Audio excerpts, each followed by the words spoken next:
mon iniquité. Regarde du haut des cieux, dis-moi que tu m'as pardonné. J'ai longtemps erré cœur rebelle, mais j'entends ta voix qui m'appelle.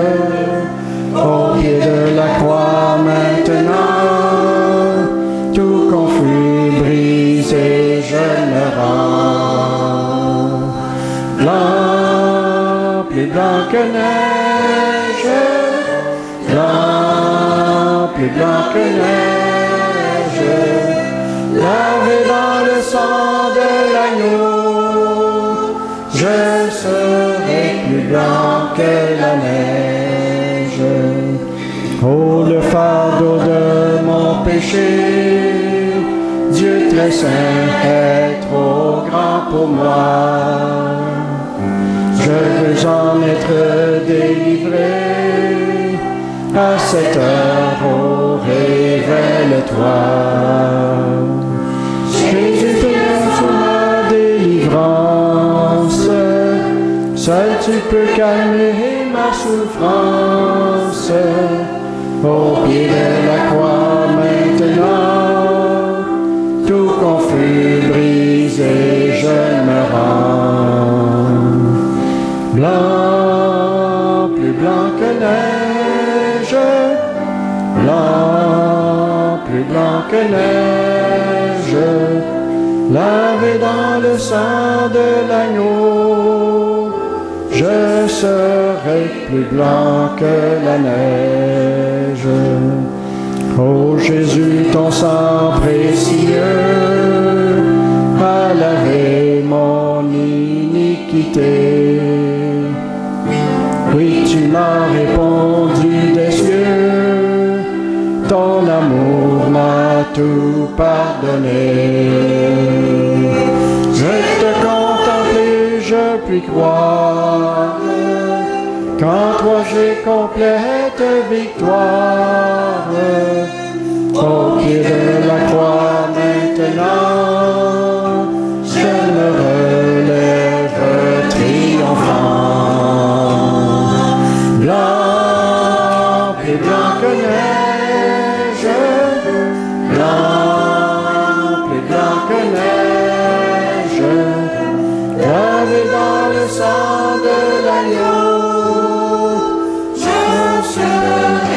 Mon corps est plus blanc que la neige.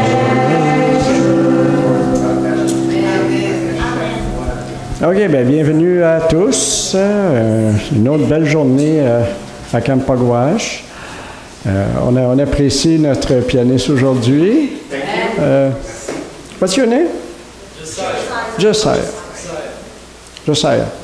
Yes. Josiah. Un beau nom biblique? Oui. C'est lui qui a fait une grande réforme dans Israël. Il a célébré la Pâque, qui n'avait pas été célébrée depuis très longtemps. Un personnage qu'on peut étudier, c'est ouais, Josia en français. Josiah. OK. On va commencer par une prière. Alors, Père Céleste, on te remercie pour ce jour dans lequel on est aujourd'hui. On est réunis ici une fois de plus durant ce camp meeting, durant ce temps spécial de l'année qui annonce finalement cette grande fête des tabernacles qu'on va fêter avec toi en ta présence après ton retour pour venir nous chercher. On a hâte à ce jour. Tu nous as dit que tu reviendrais. Dans Jean 14, tu nous l'as promis, que tu allais nous préparer une place et tu allais revenir. Alors, on attend ta venue et on souhaite ta venue.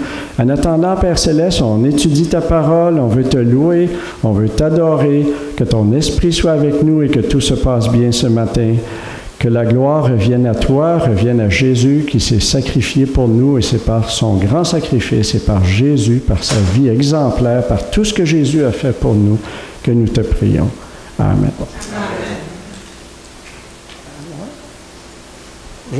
Près de Jésus? On connaît ça? Près de Jésus, je sais pas. Oui, OK. Ben, sinon, il va avoir les paroles là. Si on chante à la même vitesse que Audrey-Anne.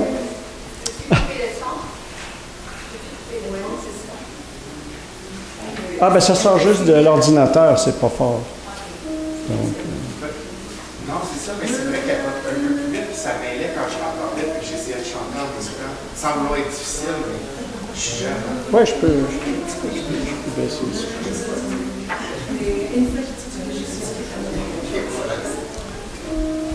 OK.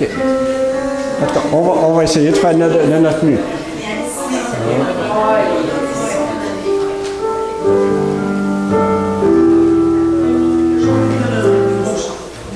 Près de Jésus. Il faut chanter. On a commencé. Et si mon ciel est parfois menaçant, qui me rassure en lui, je suis tranquille. Dans ma faiblesse agit son bras puissant. Près de Jésus, nulle frayeur, la joie est indicible. Près de Jésus, je suis vainqueur. L'âme heureuse et paisible. Près de Jésus, Je suis béni sans cesse.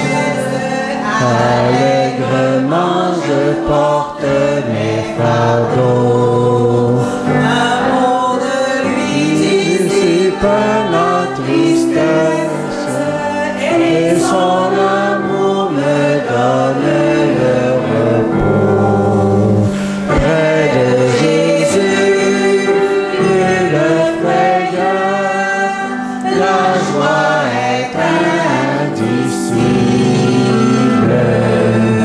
Près de Jésus, je suis vainqueur, l'âme heureuse et paisible. Près de Jésus, mon douceur infinie, Je veux marcher heureux jour après jour. jusqu'à la fin du combat de la vie, En lui goûter un éternel amour. Près de Jésus, nulle frayeur, la joie est indicible.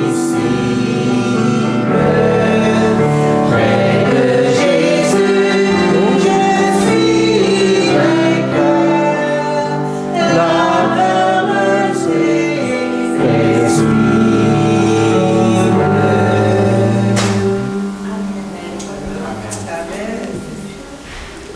Ok, c'est un vidéo. Hein? Donc, la vidéo a sa propre vitesse.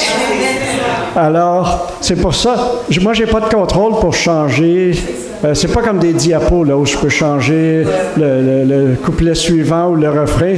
Ça suit la vitesse qui est dans le vidéo. C'est pour ça que parfois, on est un peu en avant ou un peu en retard sur le vidéo. Il faut essayer de s'ajuster. Si je savais qu'on avait un pianiste, ben j'aurais fait ça différemment. J'aurais mis les diapos avec les mots. Comme ça, j'aurais pu changer quand on est rendu là. Mais là, c'est beaucoup de travail de changer tout ça pour tous les jours de la semaine. Mais on s'organise et puis on est content. Vous voulez connaître par cœur, c'est parfait, ça. C'est parfait, ça. Ok, là maintenant on a la copie. On a la copie, ça c'est le chant thème. On veut s'asseoir. Donc, il n'y aura pas les mots à l'écran, on va avoir la feuille. Bienvenue, bienvenue, la porte est ouverte.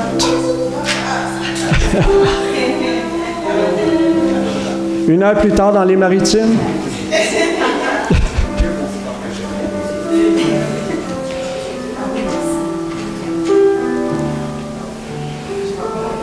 Entrez, entrez. Tout le monde est bienvenu. Ça existe en anglais, là.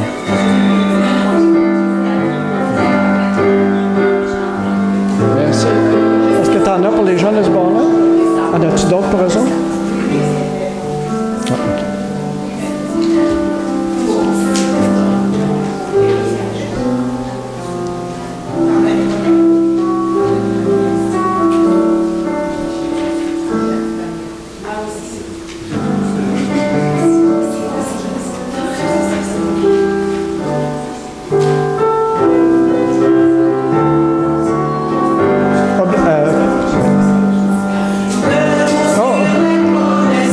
Ils n'ont pas encore les feuilles.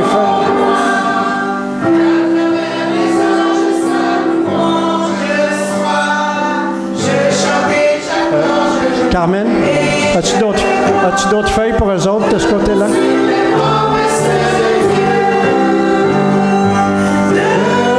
Debout, debout, debout sur les promesses de Dieu, mon sauveur. Debout, debout.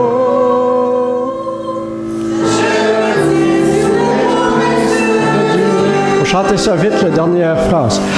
Debout sur les promesses qui me soutiennent, je tiens ferme dans la liberté sereine.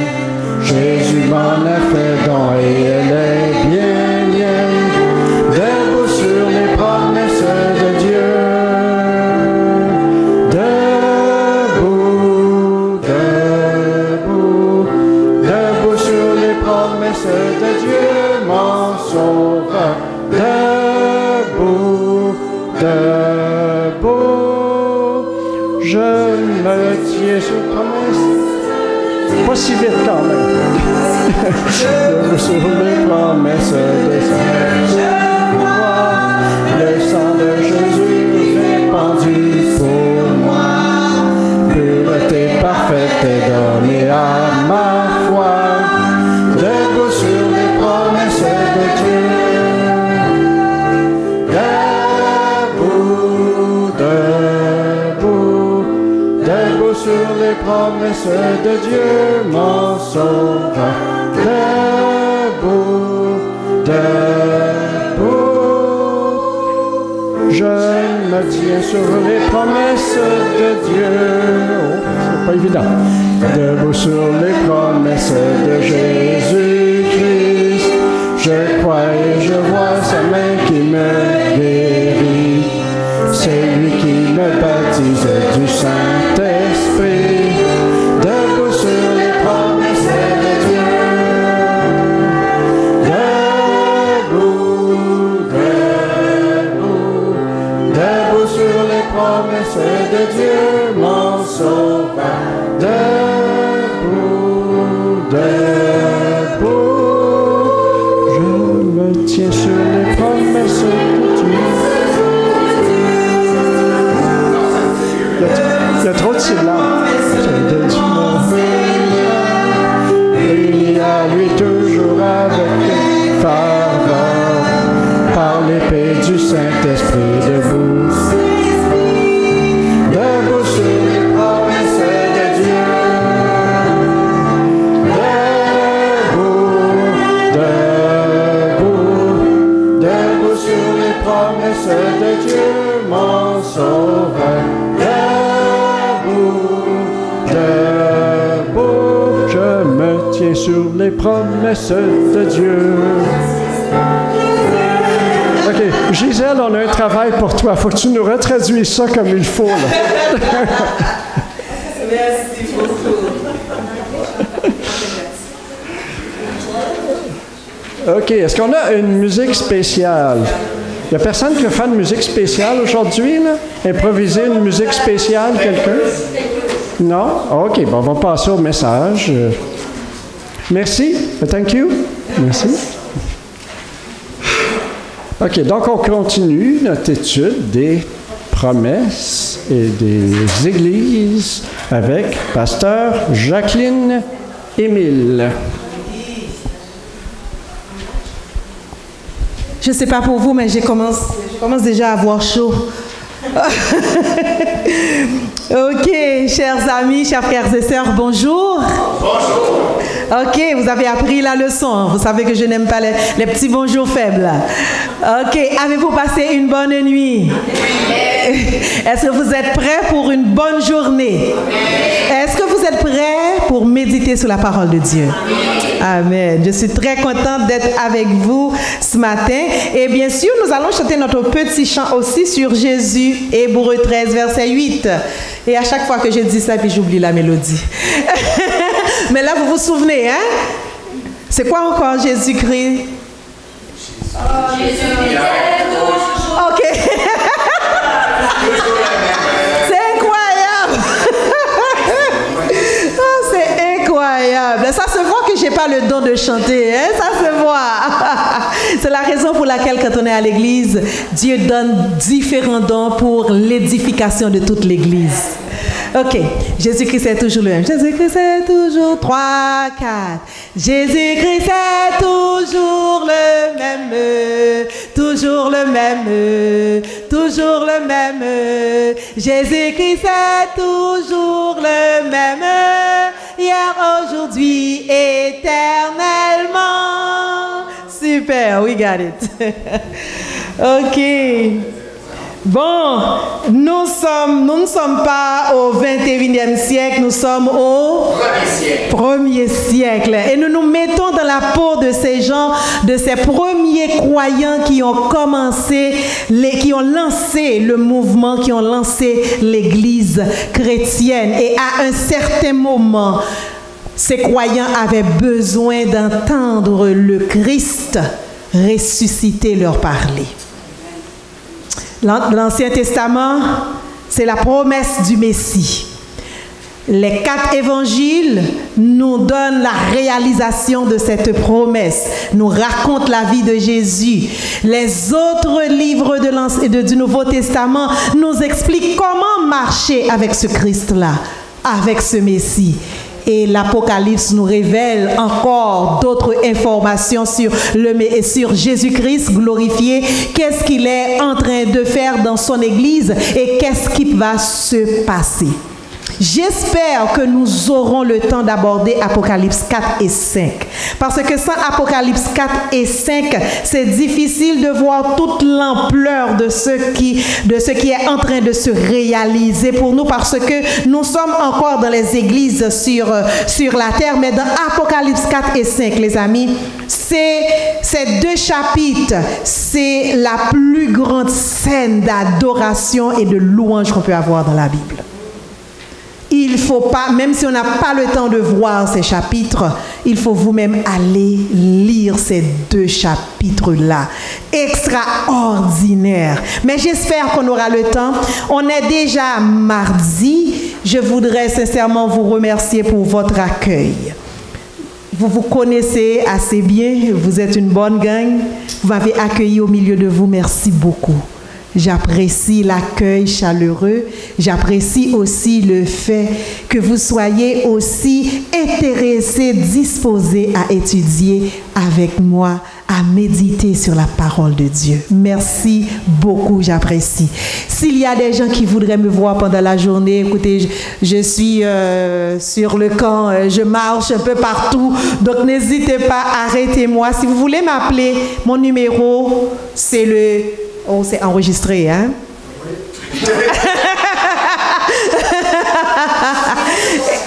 Exactement. Venez me voir après, je vais vous donner mon numéro de téléphone personnel. C'est beau?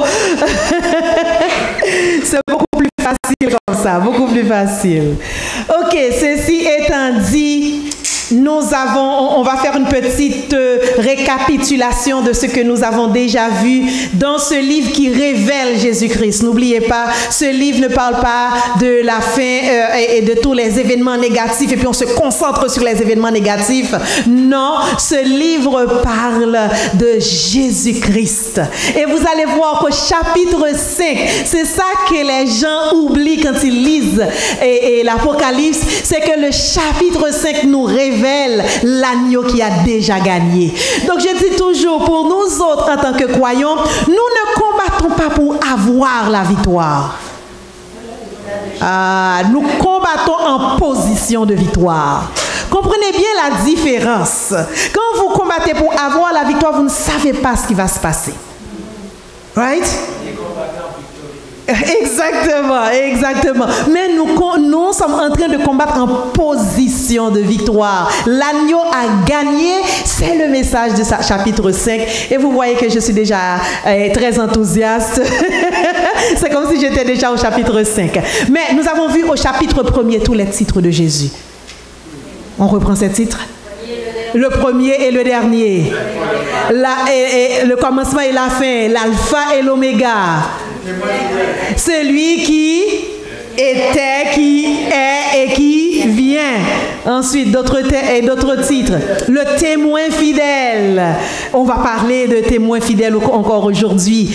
Est-ce qu'il y a d'autres titres qui vous mettent et qui vous reviennent en tête?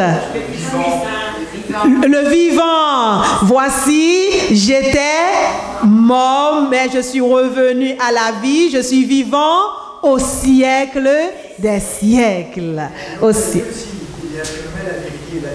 Oui, c'est surtout dans Jean, quand les 7 déclarations de Jésus dans le livre de Jean, les 7 je suis de Jean, c'est extraordinaire aussi. Le Tout-Puissant, très bien, le Tout-Puissant.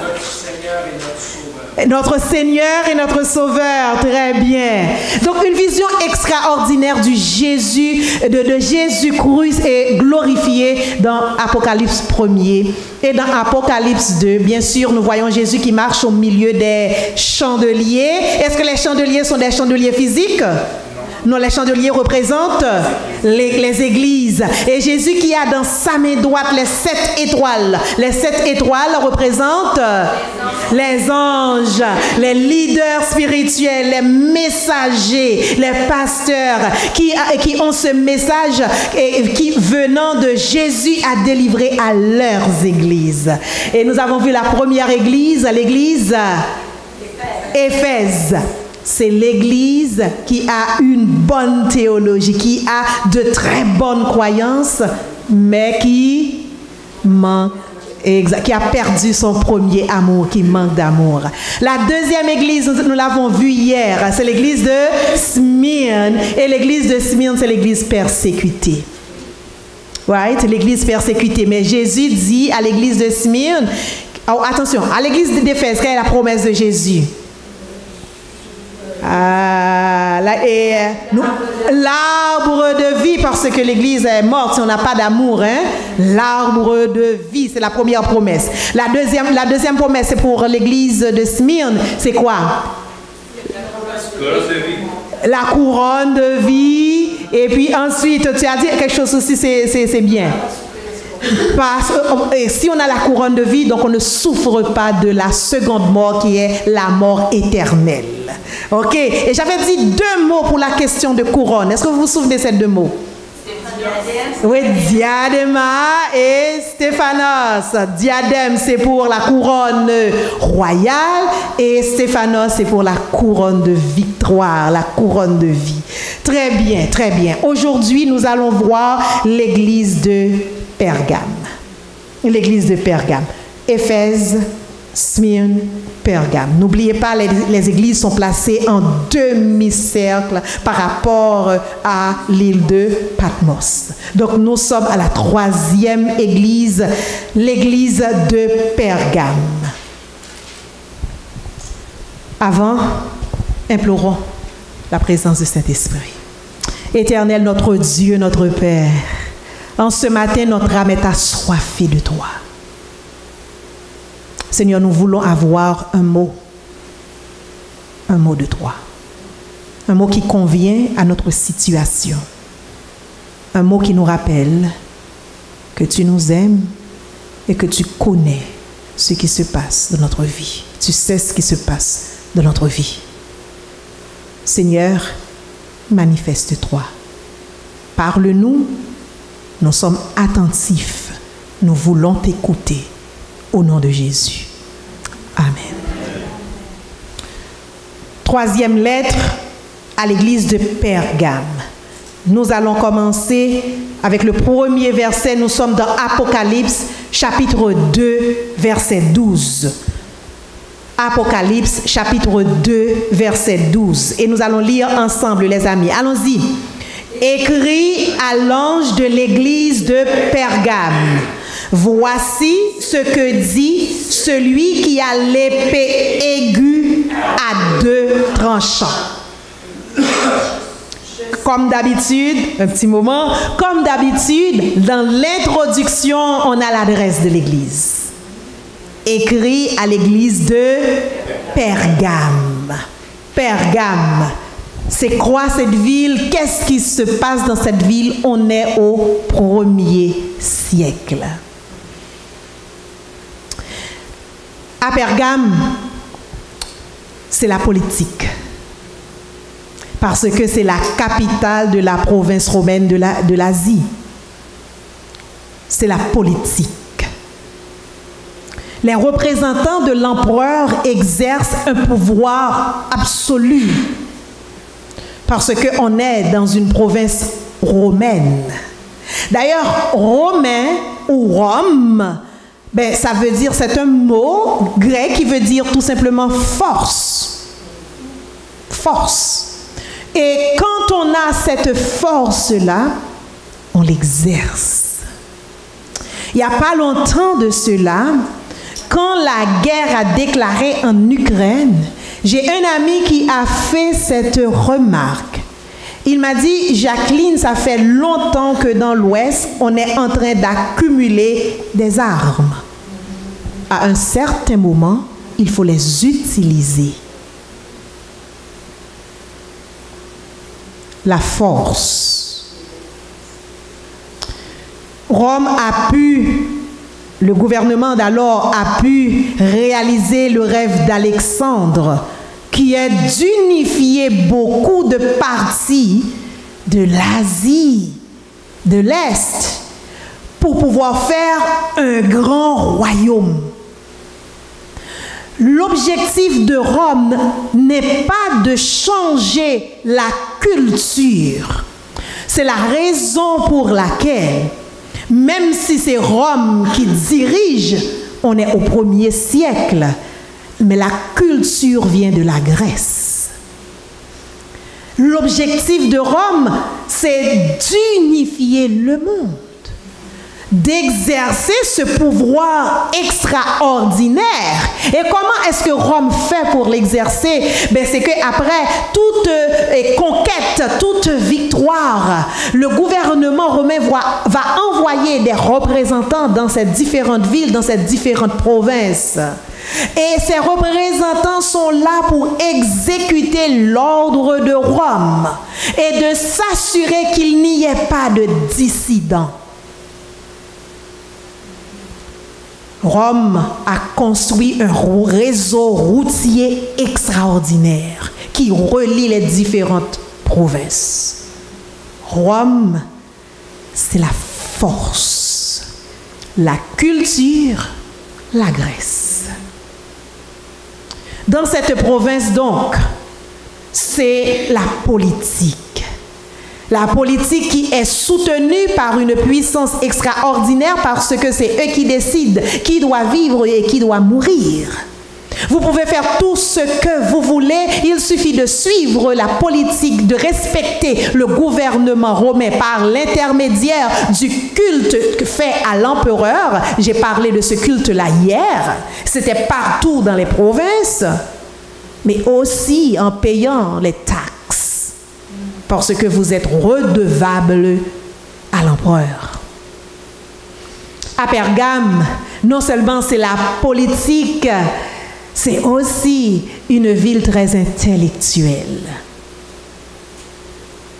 On raconte qu'à ce moment-là, il y a plus de 200 000 volumes de livres dans la bibliothèque de Pergame.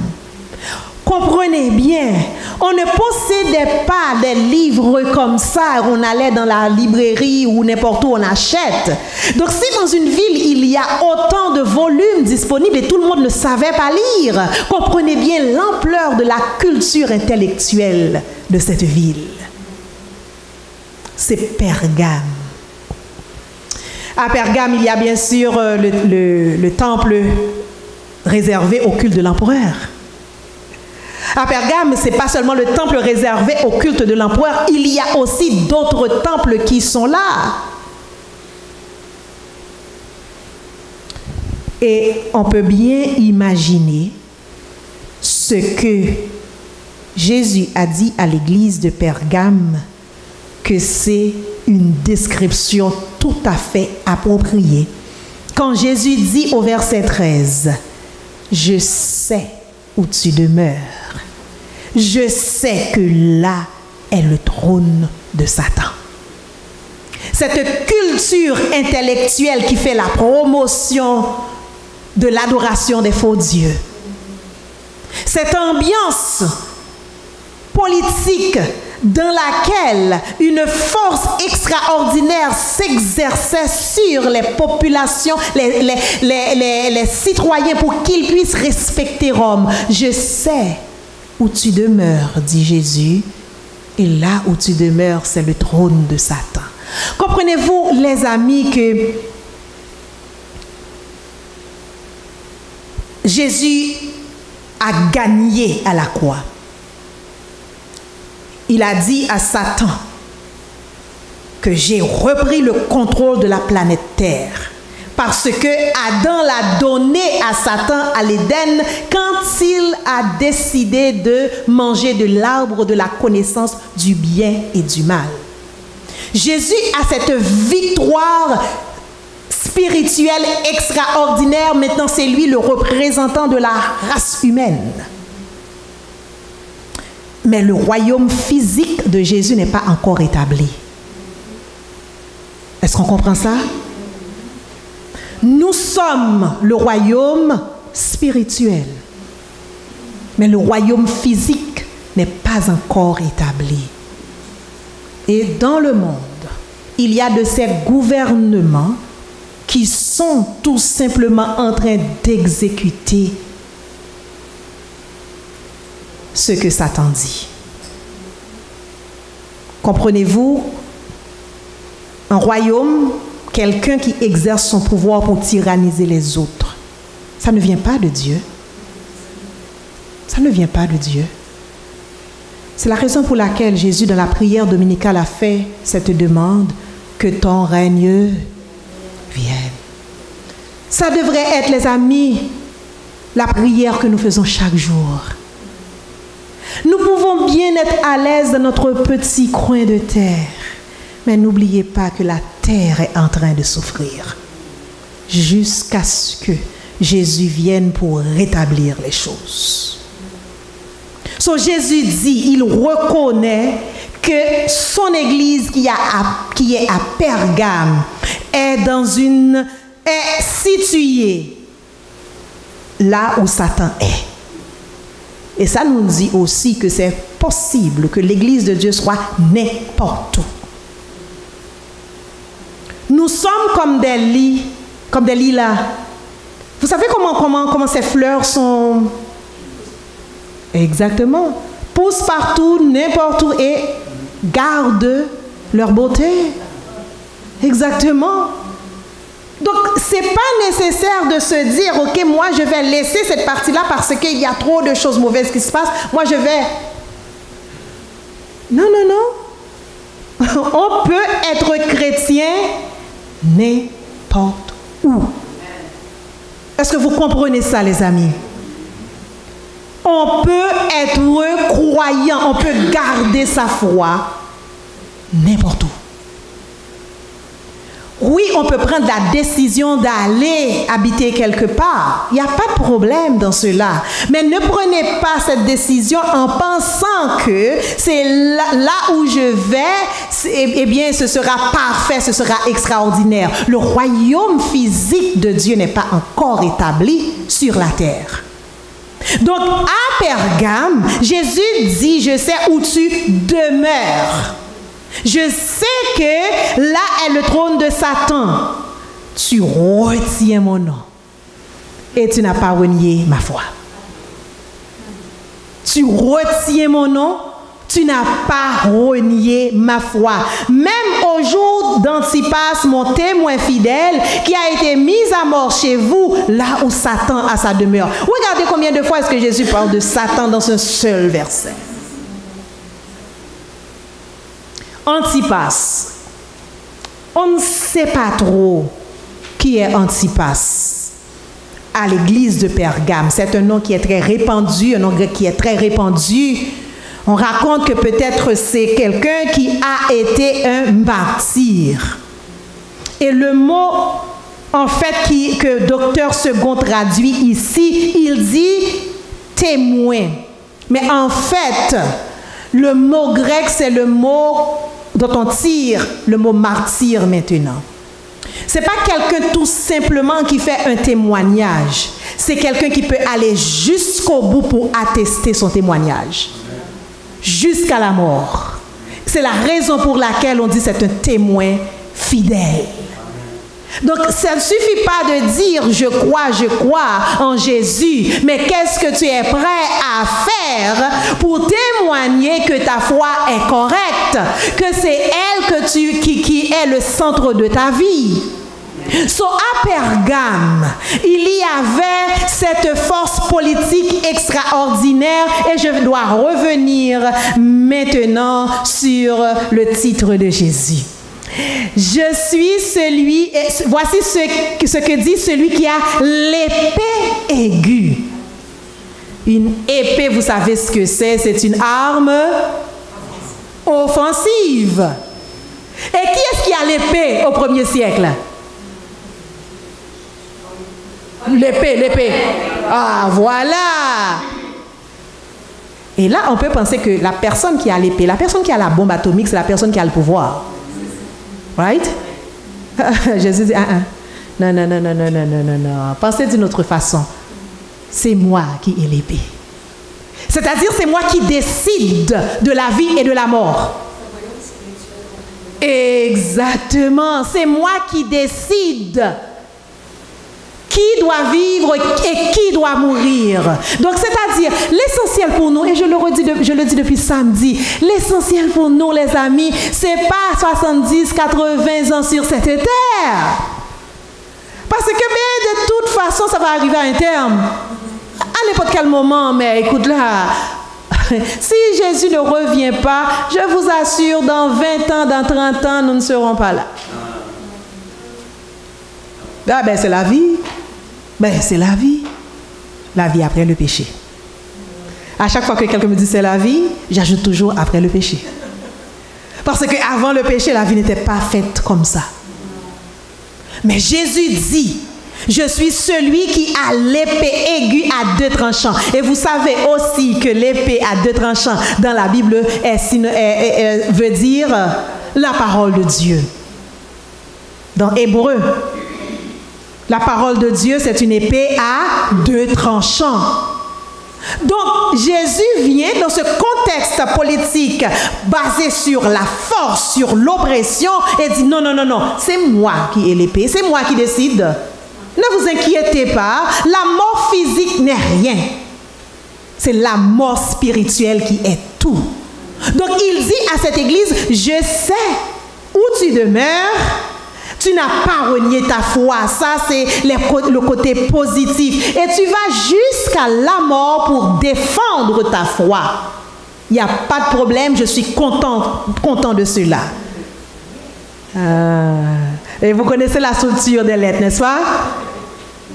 Mais, quel est le problème de l'église de Pergame? J'ai quelque chose contre toi. J'ai un petit quelque chose contre toi. C'est que tu as là des gens attachés à la doctrine de Balaam, qui enseignait à Balak à mettre une pierre d'achoppement devant les fils d'Israël pour qu'ils mangeassent des viandes sacrifiées aux idoles et qu'ils se livrassent à l'impudicité. Verset 15. De même, toi aussi, tu as des gens attachés pareillement à la doctrine des Nicolaïtes. Ah, vous avez déjà vu le mot Nicolaïte, n'est-ce pas? C'est où? Dans quelle église? Éphèse. Nicolaïte. Est-ce qu'on sait exactement ce que c'est que les Nicolaïtes? Non, pas trop. Parce qu'on dit peut-être que Nicolaïs, c'est l'un des diacres qui a été nommé Nicolas d'Antioche, qui est venu un peu plus tard, qui a renié la foi un peu plus tard et est venu avec toutes sortes de mauvaises doctrines à l'intérieur de l'Église. Mais regardez bien ici, le mot Nicolaïte est répété. Comme on dit, de même, toi aussi, tu as des gens attachés pareillement à la doctrine des Nicolaïtes. Et avant, on a parlé de Balaam. Est-ce que vous vous souvenez de l'histoire de Balaam? Ok, quelqu'un, racontez-moi l'histoire en 2-3 mots. Oui. Ouais, c'est difficile, hein? Ça, c'est un petit test pour toi. Vas-y, ma grande. Oui. Oui. Oui. Oui. Mais comme les Israélites étaient fidèles à Dieu, Dieu a arrêté Balaam. Il n'a pas permis qu'il nous jette un édifiant. Il n'a pas répondu à la demande de Balaam. Ok. Et après ça, il a trouvé une autre astuce. Ah, c'était quoi l'autre astuce? Ben, que les femmes séduisent les hommes. Ils adorent les faux dieux. Exactement. Madame, vous avez bien parlé. Elle était dans la classe enfantine.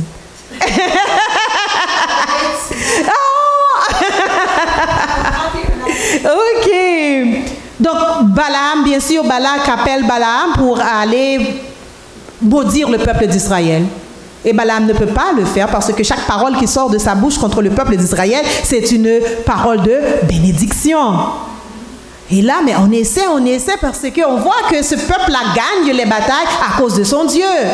Mais si tu pouvais au moins renier ton Dieu, ben là, je pourrais gagner. Et là, Balaam n'arrive pas et là, il propose, la meilleure façon de le faire, c'est de faire des fêtes et où tu vas inviter des femmes. Ah, les hommes. Hein? Ah, les hommes.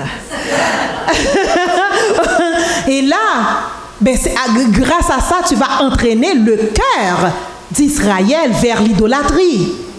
Maintenant, retournons au 1er siècle. Dans les temples, ce n'est pas seulement les viandes sacrifiées aux idoles, c'est aussi la prostitution.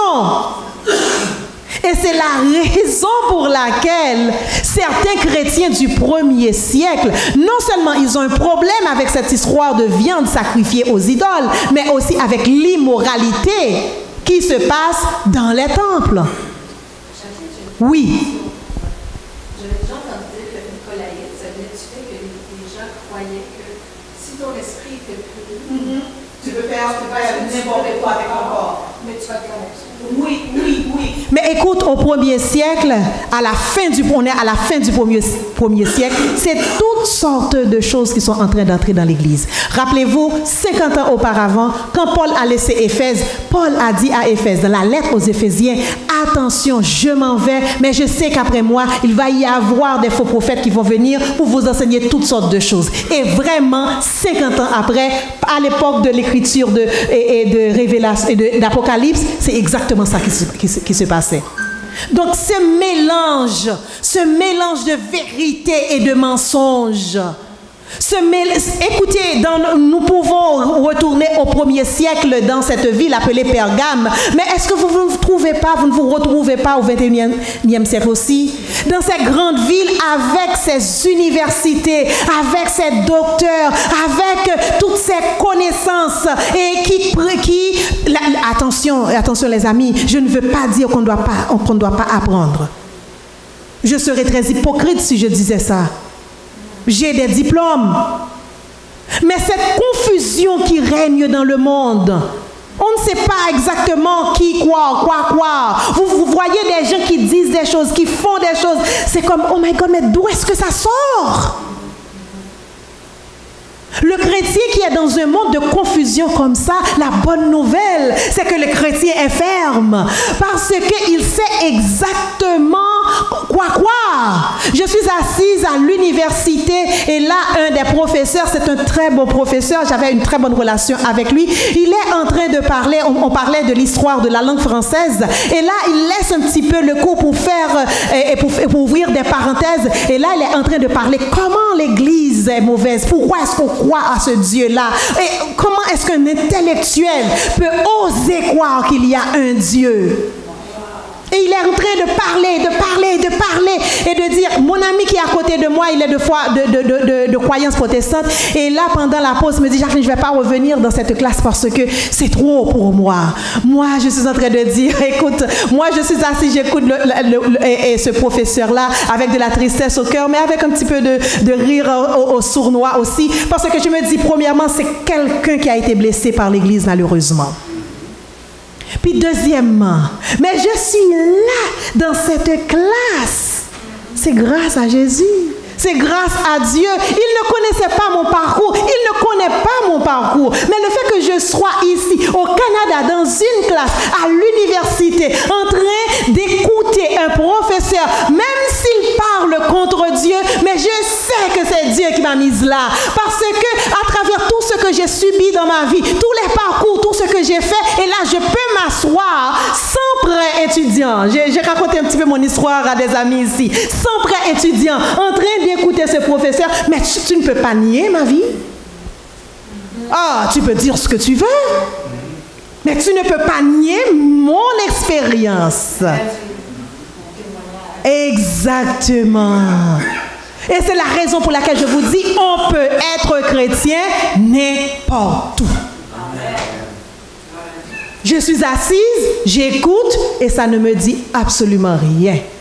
Au contraire, je dis que cette personne-là, malheureusement, si vous saviez quel sauveur je possède. Jacqueline, quand tu dis, vous êtes dans le monde. Du monde, exactement. Exactement. Donc, voici la situation à Pergame. C'est que malheureusement, dans cette église, même si les gens n'ont pas renié la foi, ils ont compromis leur foi. Voici le problème.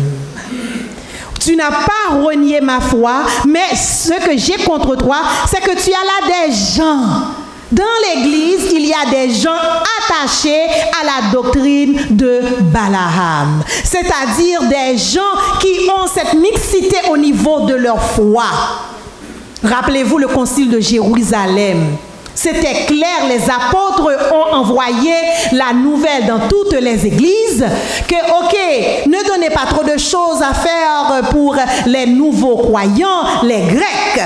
Mais attention, dis-leur de ne pas manger la viande sacrifiée aux idoles. C'était clair. La consigne était claire pour toutes les églises, mais à l'église de Pergame, les gens continuaient à venir. Mais le problème, c'est que quand tu es à l'extérieur et que tu dois faire affaire avec des gens, mais tu peux toujours manger un petit quelque chose. Jésus dit, c'est pas possible, j'ai ça contre toi. Et au verset 16, je suis dans Apocalypse 2, verset 16, Jésus donne la solution. Parce que de toute façon, Jésus, je vous dis toujours, la Bible, vous ne pouvez pas lire la Bible et sortir de là sans un réconfort. Vous lisez la Bible et puis après vous allez, puis vous êtes beaucoup plus triste qu'auparavant. Non, pas possible. Pas possible. Oui, voici la situation. Mais attention, Jésus dit, repens-toi.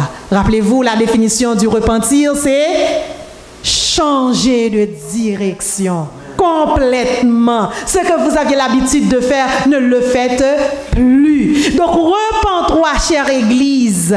Sinon, je viendrai à toi et je les combattrai avec l'épée de ma bouche. Je viendrai à l'intérieur de l'Église. Je vais combattre ces gens qui sont à l'intérieur de l'Église avec cette épée que j'ai. Cette épée, est-ce que c'est en relation avec le verset qui dit l'homme ne vivra pas de pain seulement, mais de toute parole? Exactement. Et c'est la raison pour laquelle je disais, je ne me souviens pas, peut-être c'est avec toi que je parlais, les amis, Je ne suis pas stressée pour l'Église. Exactement. Je peux voir tout. Des fois, on me dit, oh, tu n'as pas entendu le président de la conférence X a fait Y. OK. OK. C'est un homme. C'est comme des fois, on est surpris de voir des hommes agissant comme des hommes. Je ne sais pas pourquoi. Vous devez seulement vous assurer que vous suivez Jésus et Jésus seul. Et vous lui demandez chaque jour de reproduire son caractère en vous. Ne soyez pas la pierre d'achoppement. Ne soyez pas celui qui met les gens à l'extérieur de l'Église. Ne soyez pas non plus celui qui donne des conseils, de mauvais conseils, comme Balaam,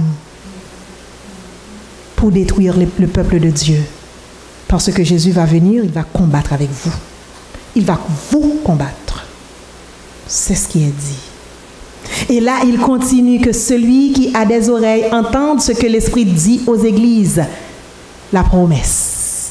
À celui qui vaincra, je donnerai de la manne cachée. Et je lui donnerai un caillou blanc, et sur ce caillou est écrit un nom nouveau que personne ne connaît si ce n'est celui qui le reçoit.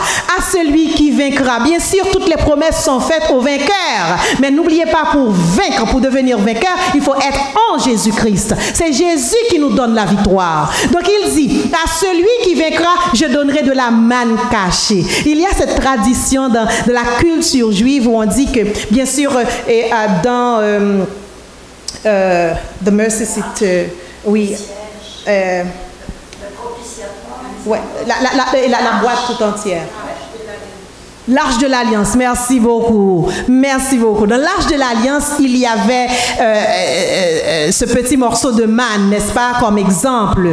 Et on a dit, jusqu'à présent, mais on n'a pas retrouvé l'Arche de l'Alliance, right? Il y a beaucoup de choses sur Internet où on dit on a retrouvé ci, on a retrouvé ça. Moi, je prends ça avec un grain de sel. Et puis je me dis aussi, ce n'est pas essentiel à ma foi, à mon salut. Right? Mais dans la tradition juive, on dit que c'est... rappelle-moi encore le mot. Vous voyez ma mémoire, hein? OK. On a dit que pendant la période de l'exil, que le prophète Jérémie a pris ça et l'a caché dans une fente de la montagne de Sinaï. Et que cette manne-là se devait être retrouvée à la venue du Messie. C'est ça, c'est une tradition de la culture juive. Ce n'est pas vraiment documenté par l'histoire. OK? Donc, la manne cachée ici, qu'est-ce que ça veut dire? Je donnerai de la manne cachée.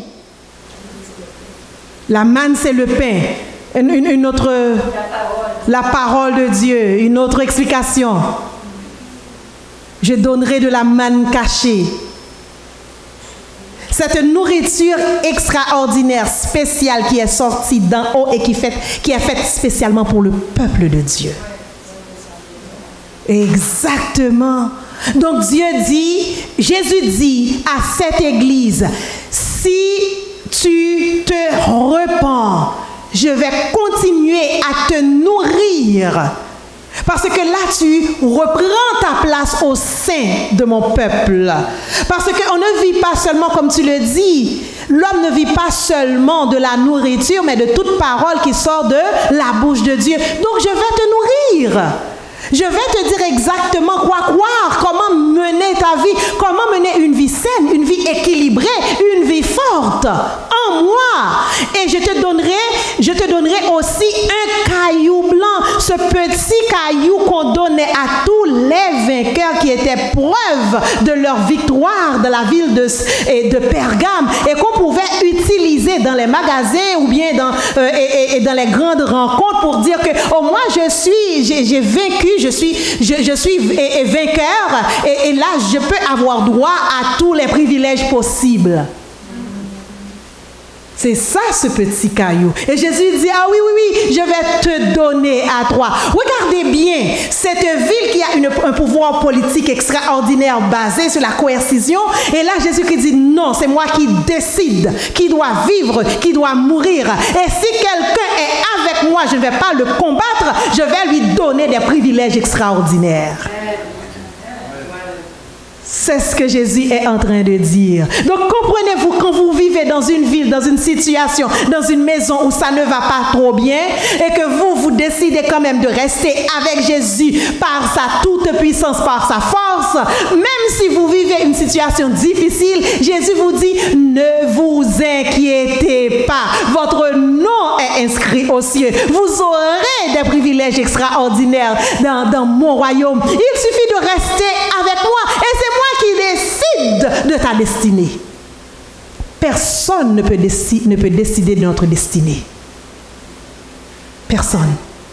Jésus et Jésus seul. Je sais que des fois, les amis, nous avons tendance à écouter les autres. Ce qu'ils disent de nous, ce que nous pouvons faire, ce que nous pouvons croire. Jésus vous dit ce matin, quels que soient les courants philosophiques qui circulent dans le monde, j'ai la parole. Si vous croyez en moi, je vais continuer à vous nourrir et vous aurez des privilèges. Ne vous représentez jamais, les amis, comme des gens qui n'ont point de force. C'est comme vous êtes déjà battus par le monde, par la corruption qui nous entoure. Il y a des gens qui, malheureusement, qui continuent à croire en Dieu, mais qui font des compromis. Parce qu'après tout, Jésus va comprendre. Après tout, Jésus m'aime. Toutes les promesses pour les églises, c'est toujours à celui qui vaincra. Si on dit à celui qui vaincra, c'est-à-dire qu'il y a une lutte, il y a un combat. Ce matin, qui est-ce qui aimerait avoir la manne cachée et le caillou blanc? Qui voudrait que Jésus leur dise, je vais vous nourrir. J'ai dans mon royaume ces privilèges et vous allez les jouir. Pas parce que vous êtes extraordinaire, parce que vous êtes bon, vous n'avez jamais commis d'erreur. Ça n'existe pas, les gens qui n'ont pas commis d'erreur. Mais c'est parce que tout simplement vous acceptez Jésus de tout votre cœur. Quel que soit l'endroit où vous habitez, quel que soit l'endroit où vous habitez, Jésus peut vous préserver, peut vous garder, peut vous donner cette force extraordinaire pour ne pas être dans la confusion. Les amis, les temps sont difficiles. Depuis l'ascension de Jésus, les temps continuent à être difficiles et on nous dit dans les derniers temps, il y aura encore des moments plus difficiles. Cependant, c'est notre mais. Cependant, Jésus veut former ce groupe de personnes qui sont, comme on dit en anglais, spiritually sound, qui savent exactement en quoi ils croient, qui ne marchandent pas leur foi et qui sont des témoins fidèles. jusqu'à la mort. Parce que la mort physique, ce n'est rien. Éternel notre Dieu, merci. Merci pour cette promesse de manne cachée, de cailloux blancs. Seigneur, par la foi, je réclame cette promesse ce matin pour chacun d'entre nous. Que nous puissions avoir cette manne, que nous puissions avoir ce caillou, sachant que partout où nous allons, nous sommes marchant en des gens qui sont sauvés, dont leur patrie, le royaume auquel ils appartiennent n'est pas de ce monde. Donc, quelle que soit la situation, c'est toi qui as l'épée. C'est toi qui décides. Seigneur, accomplis ta promesse envers ton peuple et que ton nom soit glorifié dans notre vie dès maintenant et pour toujours. Amen. Amen. Que le Seigneur vous bénisse tous et toutes. Amen.